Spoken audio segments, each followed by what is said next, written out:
Hi guys, তো সবাইকে very good morning. আমার মর্নিংটা শুরু হলো কিছুটা এইভাবে। ফার্স্ট তো ব্রাশ করে নিলাম, দেন ব্লিঙ্কিট থেকে কিছু অর্ডার করে নিলাম। ঘরে সেরকম কিছু ছিল না ব্রেকফাস্ট বানানোর জন্য, তার মধ্যেই সব কিছু চলেও এলো, আমি নিতেও চলে গেলাম।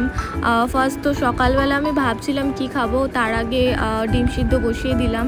দেন আমি ভাবলাম যে স্যান্ডউইচ বানানো যাক, তো এই সব জিনিসপত্র আনলাম স্যান্ডউইচের জন্য। ব্রেড, শসা, মিওনিজ, দেন জলের বোতল এনেছিলাম, কারণ কি জল শেষ হয়ে গেছিলো।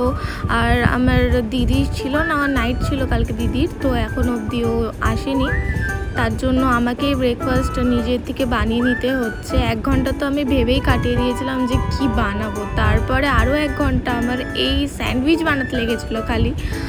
ফার্স্ট তো তাওয়াতে ব্রেডগুলো সেঁকে নিলাম, দেন মিওনিজের মধ্যে পেঁয়াজ, শসা সব কিছু একসাথে মিক্সড করে ব্রেডের মধ্যে দিয়ে দিলাম।